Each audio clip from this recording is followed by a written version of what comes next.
Hey everybody, how you guys doing tonight?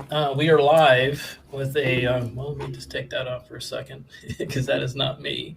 We're live here this January 18th. It is Martin Luther King's Day. When I was a kid, that didn't even exist. I'm getting old. And I'm going to bring on a guest that we've really never talked, but we've been Facebook friends for a while. I actually had reached out to him months ago when the podcast was first being done, and I asked him if he would come on, and he told me yes, he'd love to come on, but he couldn't until after the first of the year. Little did we know what would be happening 4 months ago, 5 months ago, however long ago I talked to him. So I reached back out to him like I always do, my little list when it tells me to, and I said, hey, are you still available to come on the show? And he says, what do you want to talk about? This is last week. And I said, well, I don't know. I think we might have a few things to talk about. So let me introduce you, Chris Berardi. He was the communications director for Francis Rooney, who served 2 terms in the Florida District, 19th U.S. Congressional seat of Florida. And I'm honored to have him on. I'm honored that he decided that, he would just come on this crazy show of ours and talk about it. And I told him there is zero agenda here. It's part of the thing about Let's Talk About It is to start talking to each other and not at each other, and to try to figure out solutions to problems and work together. So let me introduce to you Chris Berardi. Chris, let me put you on here. Thank you for coming on the Dan the Messenger podcast. Hey, Dan, great to be on, and thanks for having me, and sticking with the time frame that we were going to have to try and make work for when I was officially out of the house and out of the office and could go through the show. So appreciate that. Yeah, I mean it's one of those things. Everything happens on its own time. Like you can't force time to happen. Time just comes when it does. So I just find it ironic and also a blessing that I was able to get you now when, after all this happened, because you were there when everything went down a few weeks ago. And, I had no idea. I just wanted to have you on the show just to talk because, listen, I'm a Florida native. My whole family's from your area where you went to college, UD. So Dayton, Cincinnati, my whole family's Midwest. Go Flyers. And I spent a little time down in that area or up in that area in Dayton. And my younger years were there and I had a great time. So welcome to the show. Thank you for representing and being a part of the system and trying to be a part of the solution, not the problem. When you were there, what was going on in your mind? What did you think before that day happened? What were your thoughts? Yeah, again, appreciate it, Dan. And interesting. We would have had plenty to talk about, even if what happened on the 6th didn't happen. If it had just been a normal rally and a normal day, there'd still be plenty to talk about. It started off pretty normal. It started off, so for a little reference, the evening before, went out to a restaurant here in town. And if you know anything about what's going on in D.C. right now, we're still we have been in dining for since right before Christmas, and still going through that. So heat lamps fired up and everything. It wasn't that cold. We were able to sit outside and have a drink and a bite to eat, and stopped at a place that I usually go to on a fairly regular basis. And just we started to see the night before some Trump people showing up, some people coming up for the rally. Could have been more friendly, nicer group of people, very, very energetic, happy. They were not, it wasn't an angry group of people. It wasn't a crowd that we would think would be something that would lead to what happened on the 6th. So had a great night that night, just talking to people and having some fun and sharing stories about the president and what he's done for the country and what everyone believed were the good points of what he's done, and it was a lot of fun.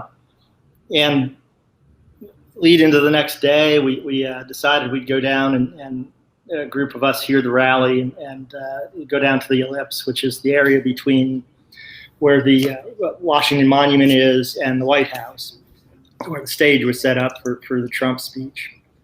And so we walked from my place to the Capitol about a mile, and then the Capitol down to the Ellipse, which is a mile and a half or so, 2 miles. And all along the way, a lot of people there, a lot of support for the president, obviously, a lot of patriotic display of flags and American flags, Gadsden flags, Trump flags, you name it. The mood seemed to be pretty good, despite the fact that in a few hours the Electoral College was going to, the vote was going to be certified and Biden was going to be declared the president. I think from the people I talked to in the crowd, I think most people understood that was just what's going to happen. They really were here to show their support for the president and to thank him for what he'd done more than cause any kind of problem that day. So we got down to the speech area, and the speech was and some in the audience in your audience may or may not like this, but it was an inflammatory speech. It was a speech that riled people up.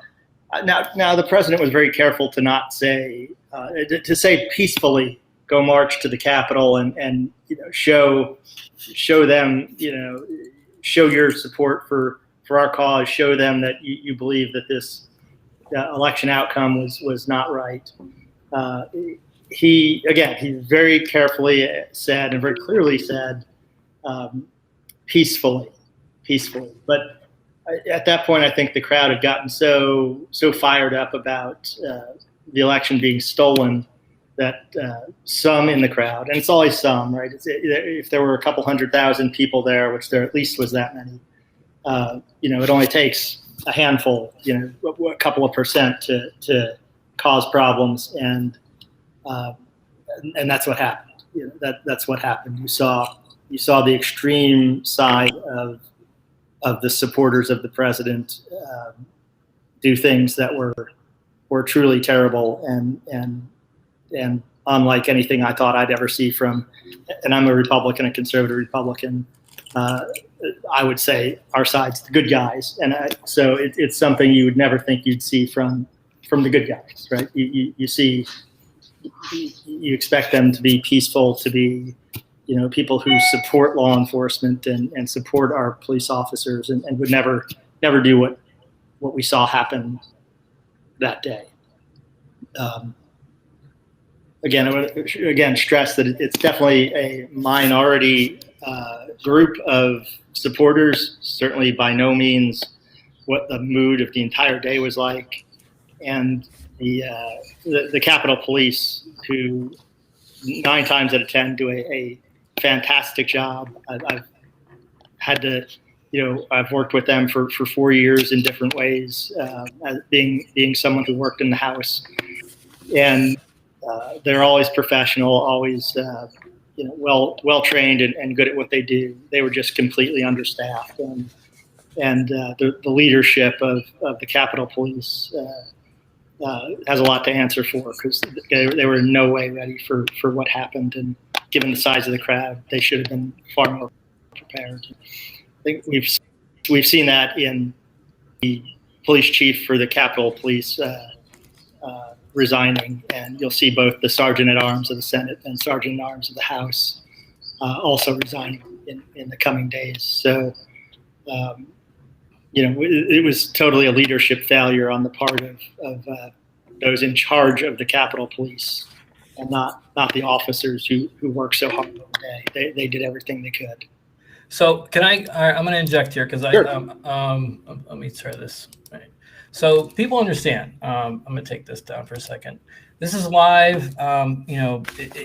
Chris was a communications director for one of our congressmen that was serving, and Francis Rooney in the state of Florida, 19th district. So his job is to actually communicate, talk. And what I do is I talk too. And I keep telling you guys over a period of time that if we don't start talking to each other instead of at each other, we'll never be able to get through any of these issues. And I've called, listen, Chris, if anybody's listened to the show for more than a second and they've heard me mention anything political, I've thrown everybody underneath the bus because I think we could all be better Americans, all of us. And I'm going to share two things that you shared on your Facebook page that I don't even think people understand. We must learn to live together as brothers or perish together as fools. That was one quote you posted today. And another quote you posted was, our lives begin to the end of the day. We become silent about things that matter. Now, for most of you yahoos, and I'm not saying this in a bad sense. I'm saying for people who don't understand history, that was Martin Luther King Jr., Dr. Martin Luther King Jr. Those were his quotes. Chris posted those today. So I'm going to tell you something. I'm right down the middle. The Republican Party, when I was really young, actually tried to recruit me. And I said, no, thank you. I got other things I want to do. And not because I was anti-Republican. My grandfather, he looked like Ronald Reagan. I kid you not, Chris. So let's get through that part of, yes, you're Republican. Oh, you dirty Republicans. Like, come on, guys. Look at this guy. He's got a baby face. He's literally, putting up quotes of one of my favorite leaders that I grew up with, respecting, who gave one of the most moving speeches as a little child that I could listen to, saying, I have a dream. Yeah, and so go ahead. I think, Dan, those were two, obviously Martin Luther King Day today, Martin Luther King Jr. Day today. It's important to put the quotes up for me. I'm kind of a quote guy. I do that on various different days for different events or people.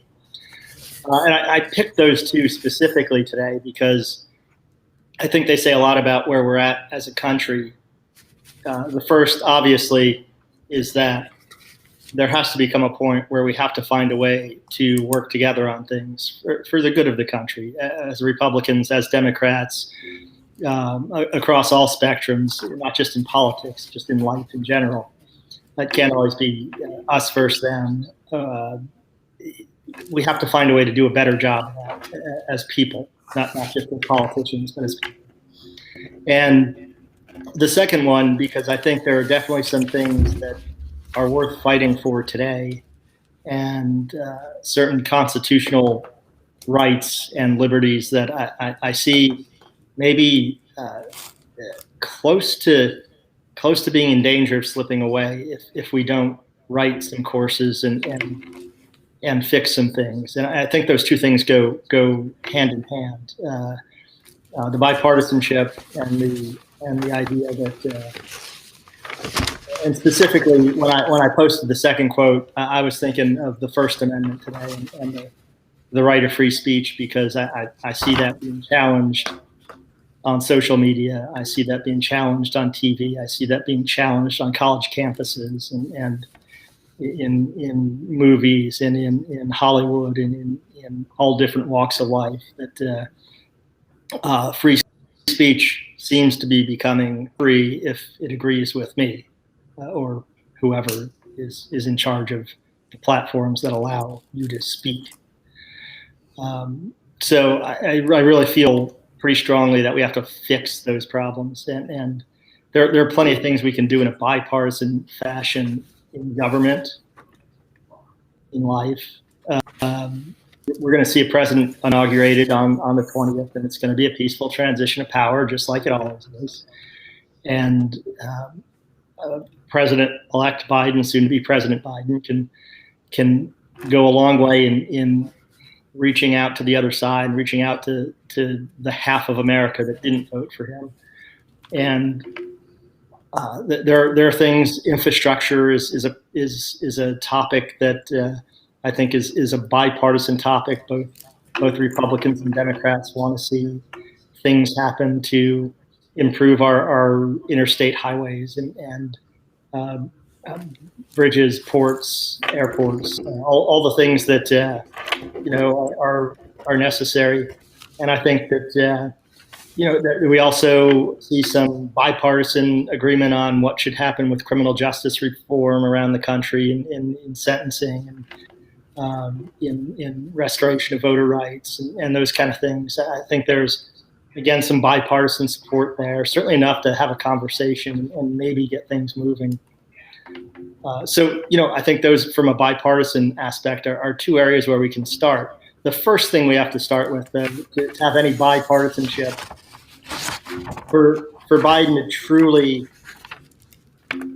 do what he says he wants to do and heal the country, the first thing he needs to do is implore the Senate to not take up impeachment and to implore Speaker Pelosi to not deliver the articles to the Senate. President Trump will be out of office by then. There's no reason to move forward. We're not even sure constitutionally if moving forward to impeach a president who's no longer in office is something that's allowed by the Constitution. It certainly doesn't seek to unite, and there aren't going to be 17 Republican senators that go along with impeachment. So it's purely show. It's not going to happen. And but by dropping that, I think that's one good way to start to move forward if you're a new administration coming in. Now, my audience, whoever does listen to this crazy person half the time, will know that I really don't pay attention to the news. But I knew in my Facebook timeline that day the president was going to speak was going to be a big deal because my Facebook was lighting up. So that's why I paid attention to it.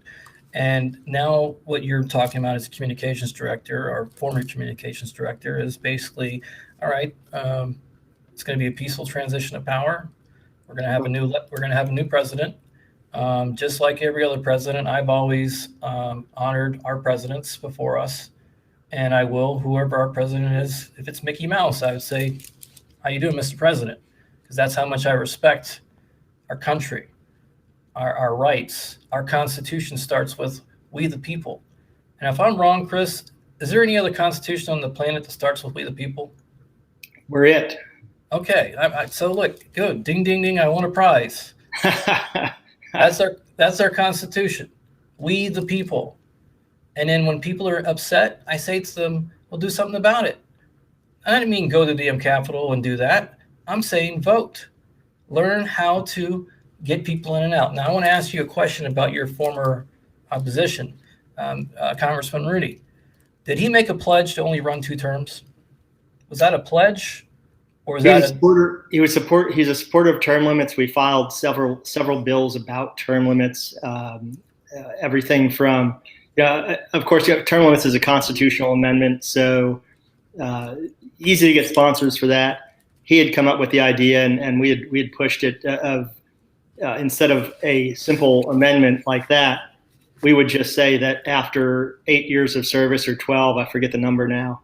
That you can continue to serve in the House or the Senate. You're not going to get paid for it anymore, and you're not going to get any more benefits from it. So, a de facto term limit policy that got far less sponsorship because people, I think, up here realized that could actually happen and be law, and they would be out of their jobs. And so he promised to serve a limited number of terms, and he decided that after 2, he'd accomplished the main things that he wanted to accomplish, and that was money to fix the Everglades issues and fix our water quality in Southwest Florida, something he ran, and to push the offshore drilling moratorium that would keep oil rigs out of the eastern Gulf of Mexico, east of the military mission line.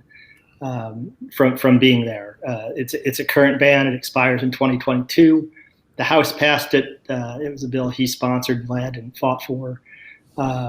It's in the Senate. It was in the Senate. They did not act on it, but we moved it through the House and did it with the support of 26 of 27 of the Florida members of Congress. So, hold on, Chris. You guys are supposed to be like the evil empire. You're not supposed to care about the environment. Come on, get out of here. Exactly. You care about the environment? Get out of here. It's environment and economics. Water quality drives Florida. So, I mean, I think we all got to drink water, right? I mean, and we want our natural life to be around, but that's just common sense to me.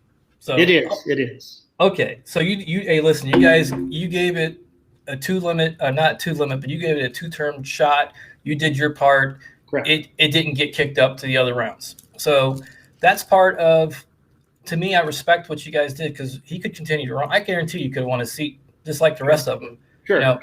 And we got the Everglades part. We got the money coming for that, and it's a steady flow of money now each year. So that deals with a lot of the issues that affect the Cape Coral, Fort Myers, Naples area water quality, and the ocean, the Gulf, the Caloosahatchee River. So long-term success, although it takes a while for the water to clean up. The money's there to do the projects now. Captains for Clean Waters, another local guys. Listen, anybody who thinks they can't do something, well, 2 boat captains, they did. They raised enough hell that they got a pretty damn good charity that I've been around and I respected, because I got into solar. And to me, this goes hand in hand, renewables with clean water. And I have a daughter who's 26. Do you have any kids, Chris? No kids. No. All right. Well, lucky you, because right now, she's 26, and she's just getting her start in life. And I'm not upset because of the election. I'm upset about everything else. There's just so much. Yeah. So you're pro term limits. I shout that to the term. Absolutely. And listen, I say things, because this isn't proper primetime TV where we can have to say everything politically correct. So I take the heat. I get told to shut up constantly. And I've made fun of all of them. So they probably would never want to talk to me, which is fine. But there's no reason you should be in the damn House or Senate for 30, 40 years, for crying out loud. That's not what it was for, right? What was the idea of being a Congress or senator back in the old days when they first started? Wasn't it represent the best and the brightest to kind of help, like what you guys just did or tried to do or did do? Yeah, it's the idea of public service and to give back after, leading a successful life, to contribute back to your community, then go back to live under the laws that you enacted, and let somebody else take over and have their ideas. George Washington set the precedent of term limits by declining to run for president a 3rd term. And, it's an example we should follow. I came up with a crazy, silly idea. I said, well, hell, why don't we just start on a state level like they did with medical marijuana? Why don't we, the next 2 years, focus on getting enough signatures to get an amendment put on our books to vote on in 2 years, implement term limits on our own senators and congressmen, just in the state of Florida? Could we do that? Is that possible? Yeah, Florida has them. The House and Senate in Florida are term limited. They have to go after 8 years in the House, 2 terms in the Senate. So,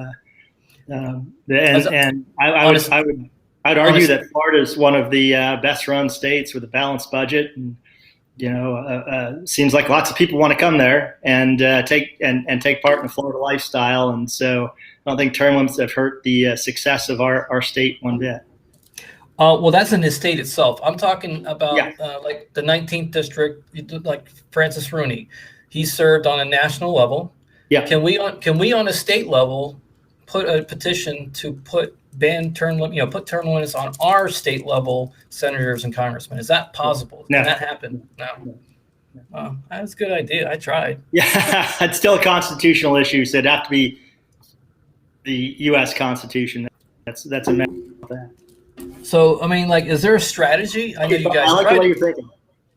I listen. I say vote the bastards out, but listen. And I made it this way. I respect anybody who wants to try to serve the people, because right now it's a selfless job. No one gives a crap, and everyone has got an opinion of what you're doing wrong or right, and they're constantly telling you what you're doing wrong, and don't ever acknowledge what you're trying to do right. When I was 10 years old, I got to go to Washington, and I've been there one time, and I was just amazed. As a 10-year-old kid, I just was blown away. And, people from all over the world want to come to our country for a reason. We were the melting pot of the world because it was the land of opportunity. Home of the free, land of the brave, all that good stuff. And it's still there. So whatever's going on right now, we can still work together. The good old days. Let's go back to, we're similar in age, so I'm sure we can remember when Reagan was in office, and the Democrats, did they have control? I can't remember all this stuff, but I do remember who was the guy that he was always dealing with behind the scenes. Tip. Yeah, Tipper, so I'm a Republican. I'm a Republican because I grew up in the era of Ronald Reagan, and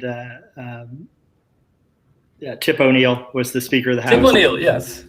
Yeah, and they were famous for doing things. They would do. They were. You know. They were. And I'll tell you a couple of things, and this will be a good segue into the other quote that the First Amendment part of the quotes that I shared. And that's back in the Reagan Tip O'Neill days. We had 3 TV stations, right? We didn't have CNN yet. We didn't have any cable news yet. None of that. We didn't have any internet yet. We didn't have any of that. So it was easy for members to get together outside of Congress, go have a drink and hash out their differences and come together to pass something bipartisan. It was never easy. The idea of passing legislation is not something that should be easy. The founders they set up a difficult process for a reason. You don't want to make it too easy to pass laws, especially too quickly, where you might pass something on a snap judgment instead of looking at the big picture and the long-term consequences. So set up that right for a reason. But they were able to come together and have a drink. Now we have 24/7 news coverage. We have people who watch not the news, but their news. So it's not whether if you watch CNN or Fox, you're not getting the same story. You're not getting the same news, and you're not watching the other channel. So you hear your set of facts, not these sets of facts. And it's the same on the other side. If you move to social media, now you get, even before the censorship part, that's a terrible thing. You get algorithms that give you more of the things you like, you get to see more of, and less of the other stuff you don't like. So you hear less and less of the opposing opinion, more of the things you already agree with, almost to the point where you no longer realize that there is another side out there, or certainly not a legitimate side.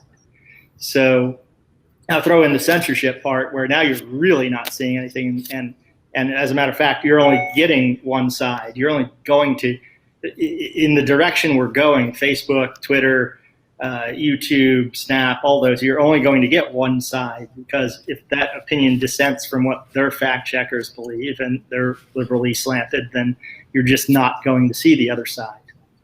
And the last part, I think, of that push to a wider divide is that as redistricting has happened in the House and the Senate over the years, we redistrict every 10 years. For your listeners who don't know, we redraw the congressional maps.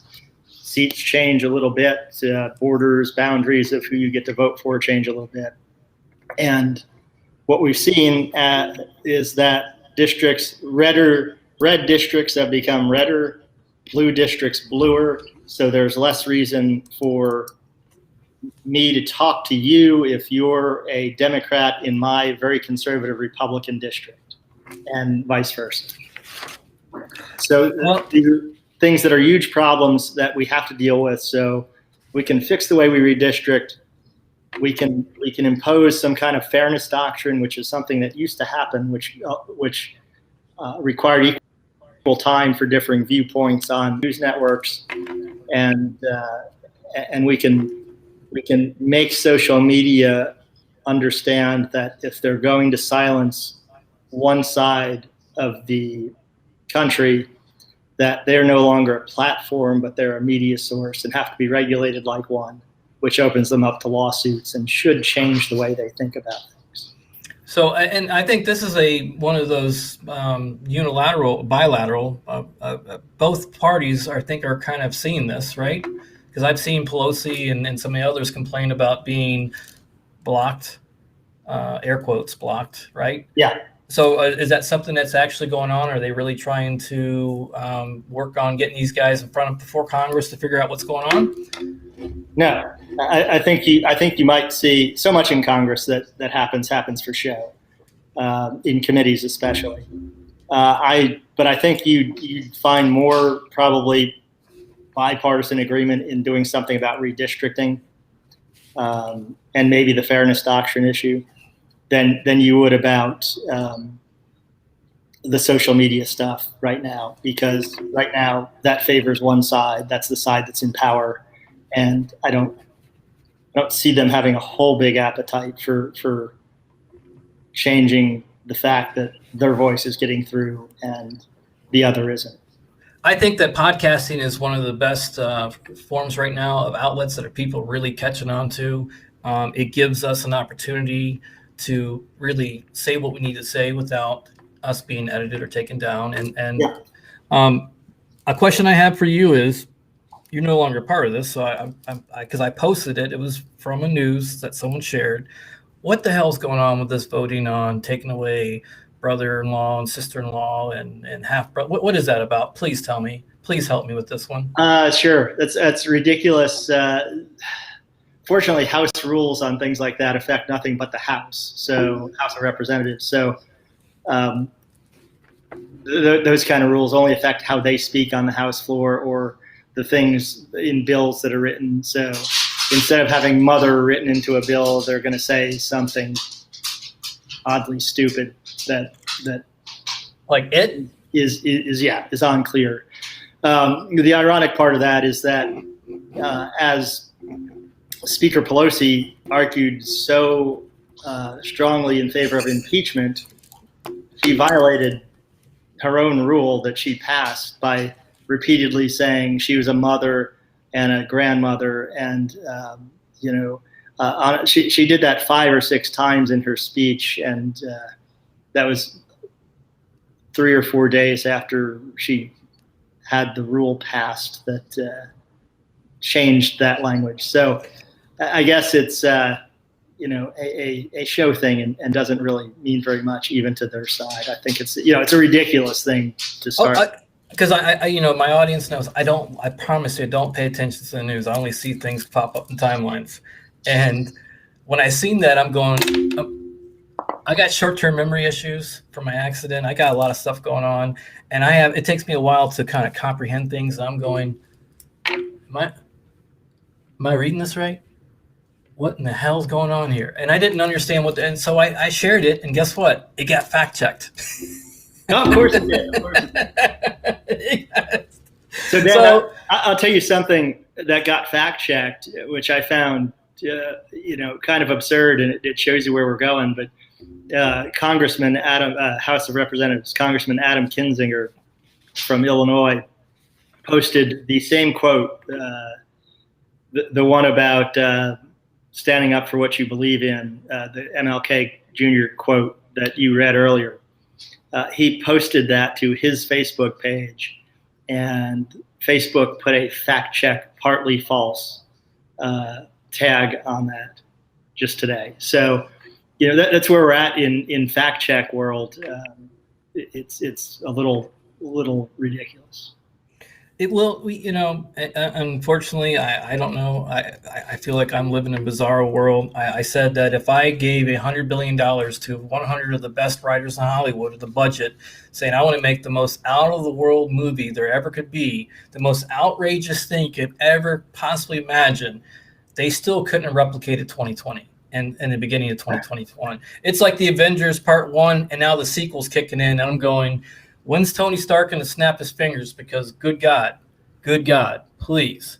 And I don't say it jokingly. I do, because you either laugh or cry about it, or you do both. And I've done both, laugh and cried. Not because of the election, not because just because humanity has gone through so much. My charity, Hope Number 4 Humanity 2020, is about giving hope and faith back to people that we will get through this. And having you on is a blessing. And we time limit, but I'd like to have you on a little bit more, because I have a couple more questions, if you don't mind. You okay with that? Let's go for it. All right. We'll be right back on the Dan the Messenger podcast, brought to you by Hope Number 4 Humanity 2020.com. hope, number 4, humanity2020.com. We'll be right back. All right, since this is live, we were just getting right back into it. So welcome back to the Dan the Messenger podcast. I have Chris Berardi. He was the communications director for Francis Rooney, which was the 19th District, Florida District congressional seat. Now, Francis Rooney honorably only served 2 terms. He didn't want to run anymore. He did his job. Thank you very much. 2 things, a couple questions I have. How do we become more objective about politics? How do we look at it through a that's the way it is scenario without the news giving us perspectives? Because I think we both agree that there are news outlets that are using agendas, and they have producers in their ears. They usually have talking points ahead of time. And the second the lawyer, that's the anchor, gets off narrative, his producer's yelling him in his ear, telling him, no, get back to this question. It's how it works. Once you see behind the curtain and you know how it works, you can't hide it. So I've got you raw and clear. How do we become more objective about politics? What's your solution? Any bright ideas? Boy. I'd say maybe start with people. So there's a couple. There's maybe some short-term and long-term ideas. Long-term, we just have to do a better job of educating people from grade school on up. And I don't mean just teachers. I mean families have to be more involved and have to be more part of the discussion. And I know that's always hard, but it's not unprecedented. It's what we did for many years, for decades, for generations. So families have to be more involved. Schools have to do a better job. I think colleges have moved on from, and even high schools to some degree, have moved on from teaching people how to think to teaching them what to think. And that's a bad direction. Colleges were always a place of debating ideas and taking different positions. I distinctly remember at University of Dayton having to argue different sides of the same issue in history or philosophy or whatever the class may have been. It's not because you're supposed to believe each side is right or feel like you are just being a politician by taking up 2 sides of an issue. It's to give you the idea of how to have a debate and also how to listen to a dissenting viewpoint with an open mind. And we're losing that, and we have to get that back. In the short term, I think people can start to do a better job of watching news sources that are less biased in one way or the other. C-SPAN comes to mind if you would like to just see what happens on the floor of the House or the floor of the Senate. I forgot about that. Is it still up? It is. It's something that you're just going to see the raw. What happens? You're going to see what happens on the floor and of the House. You'll see some committee meetings even on occasion. Then you have to, then maybe do a little follow-up, because C-SPAN's not always going to explain to you what exactly is going on in what they're showing, because they're just showing you what's actually happening. They're not giving you a tutorial in it. So, you'd have to have a little bit of an intellectual curiosity to then figure out what you're watching and go ask some questions and talk to people or look some stuff up.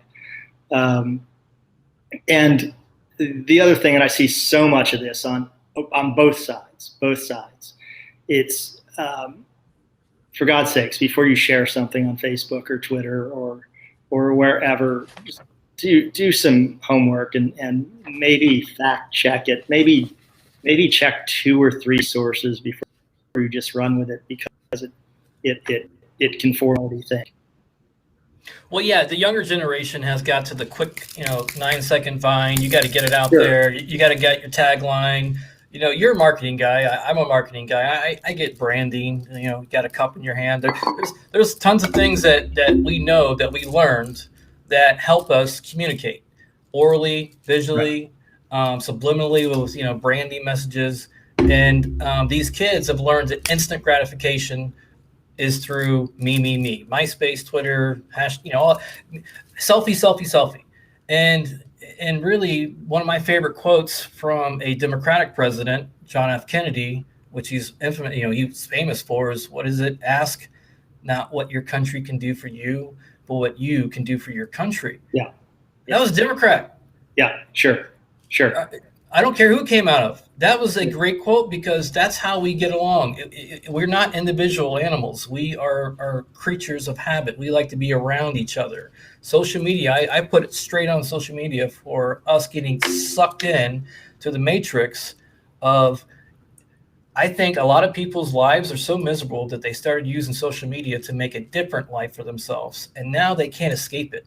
That's true. That's true. We are in living history, Chris, right? Living history.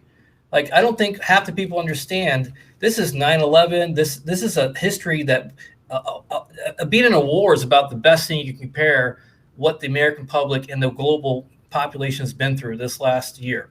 Would you agree? Is that fair?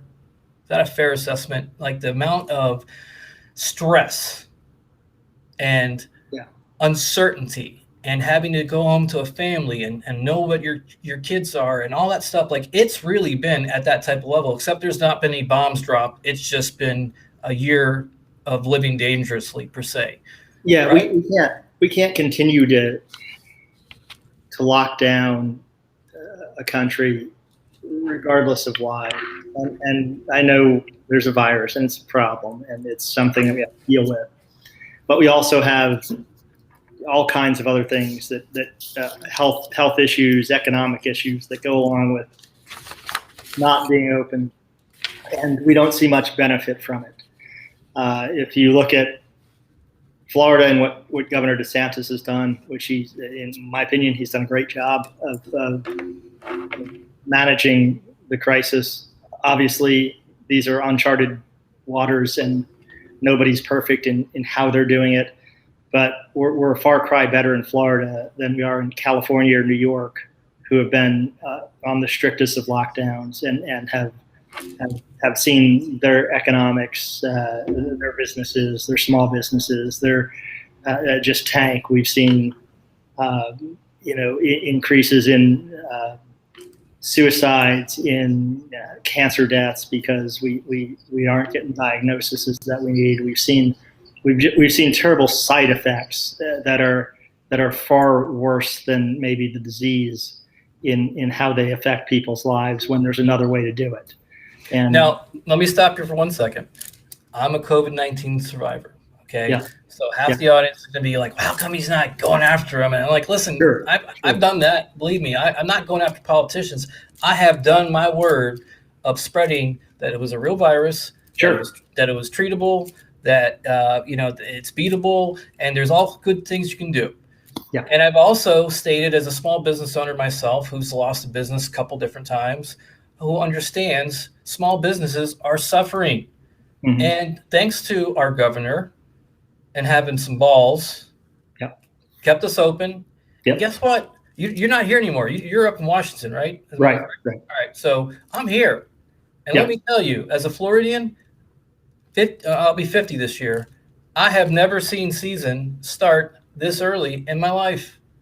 Oh, sure. I've a lot of friends still. I was a realtor there for 12 years before getting into the whole game of politics, and have a lot of friends who are seeing maybe the best business they've ever seen in the real estate, and because people realize that Florida is doing things right, and they're leading the country in how we can keep an economy open and still deal with a very deadly and serious issue. And I can tell you this, I'm in groups, I'm in research groups with some of the best frontline doctors, flcc.net. They're not the research group, they're an advocate, but they've done amazing things and they got a drug out there that we needed. But I'm in research groups that are private and government for what I've been involved in since April. Yeah, April. And I told everybody that the train had already left the building. Like, it's going to do what it's going to do. We've done everything we could physically do to slow this thing down. It was never saying to stop the spread. It was to slow the spread. Right. And it became from 15 days to 30 days. 15 days. And Americans, yeah. And then in 30 days, and Americans did everything that was asked of them. They didn't complain. They did it. And it became month after month after month. And finally, Governor opened up the state, did what he had to do, because small businesses were going to just fall. And right now they're still falling apart. They're still trying to keep their 20 employees around. And thank God for Congress and the Senate for passing this last bill. Listen, I get it. Oh, you're a socialist. No, I'm not. I'm a realist. When you destroy people's businesses for something that they had nothing to do, they needed help. And that's what our government did, right? I think, Dan, you've hit on exactly the right thing. And even a guy like me, who's a very limited, government kind of guy, believer in Calvin Coolidge, Ronald Reagan, smaller government, that kind of thing. The difference is that we're not this time. We weren't propping up businesses that failed because they did it wrong. We were propping up businesses because we broke them as a government.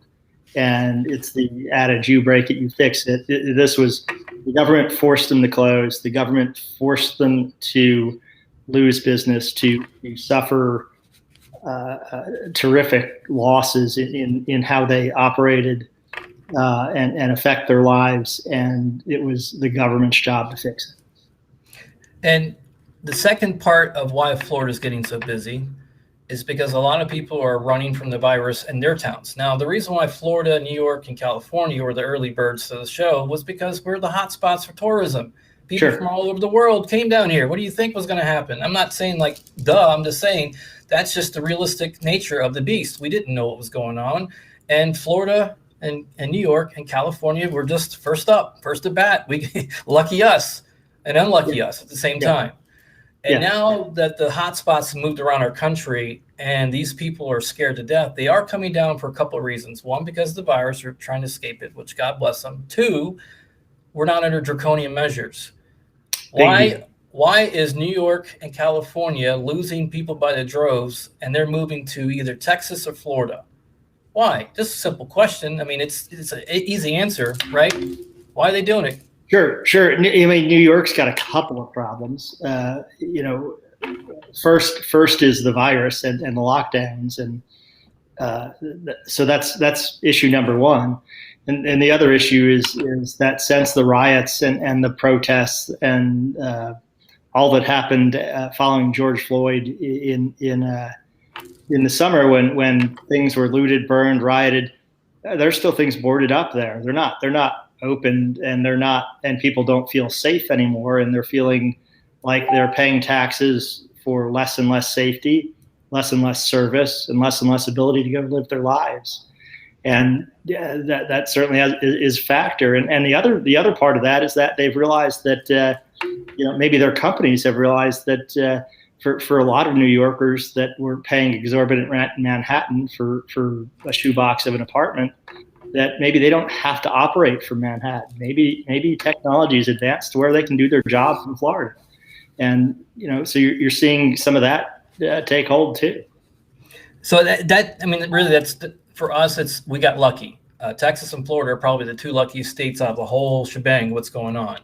Depending on the economies, ours should be fine. We are doing what we can with the virus. I know you got connections to the governor. I know a few people who's got more connections. I really am trying to get a hold of them. Sure. I would really like to talk to him about being on a task force for the virus. Seriously, legit, no BS. I've been trying to get a hold of him because as someone who's been an advocate and survivor, I want to help, be part of the solution. So that you can help me with that honestly, I'd really appreciate that, because also some of your guys, I want to give a shout out. Who replaced Mr. Your former congressman? I think that is Byron awesome. Donalds. Byron Donalds replaced Congressman Rooney on January 3rd, and he's in office now. And haven't been a lot of votes yet in Congress. It's January is a weird time in general for new members coming in, but he is saying all the right things, and I've no doubt he'll represent us well in Southwest Florida and do a good job. He's a Republican. He's he is 40 years old. Is he 40? I'm not sure. Somewhere in that range. Yeah, I'm not sure exactly. And he's the third black Republican to be voted in Florida as a congressman. I didn't know that. I just looked that up and went, wow, that is amazing, because he beat the pants off of the Democrat. It was like 171,000 to 271,000 votes. Sure. That was awesome. And Southwest Florida is not a competitive district in the general. It all happens in the primary. And your friend and former running, you guys ran against each other, Dane Eagle. Yes. I know you've ran against each other. Yes. And what'd you guys run against for? State House representing Cape Coral area. And he beat you. I'm sorry. I ain't rubbing it in. Dane did a great job of representing us.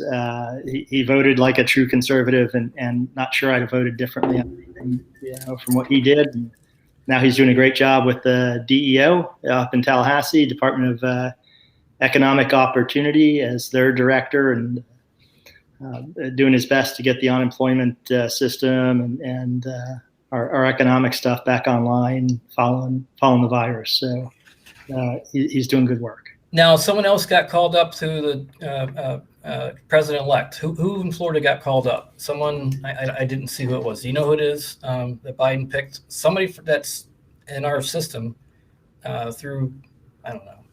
I don't. No. Yeah. I just seen it, and I didn't catch the name, and my memory's so bad I have to have everything written down. So let's talk about you finishing this up. And one before we finish up, will you come back on the show another time? Yes, absolutely. Yeah, sure. Right. We're happy to do it. I had Christy McLaughlin on. I actually visited with her when she was up for the Trump rally on the 6th. Saw her the day before, the morning of, and had fun talking to her and spending time with her. And she was awesome, because she's a constitutional lawyer. But what about you now? What's up for you now? What are you doing? What's your Well, we'll see. Doing a little contract work now for a few different people, and enjoying that. Still in the comms realm, and probably looking at a few more years in Washington before getting to come back home to Southwest Florida and enjoy that sunshine and the great beaches. Any final words of, because we are in living history. We couldn't. The last time I think a generation actually went through what we went through was probably the World War II, as far as the magnitude on a global ramification. Right, it's that epic. And most of our grandparents are gone. There's no one there from that time. So How do we make sense out of the senseless right now, moving forward? What gives you faith and hope that this next year we can get back on the path of success and being proud Americans and representing our country? I think, to be optimistic, I think that I would say that most people in America are good people who want the best for this country, and the vast majority want the best for this country, and given the opportunity, will work together to achieve it.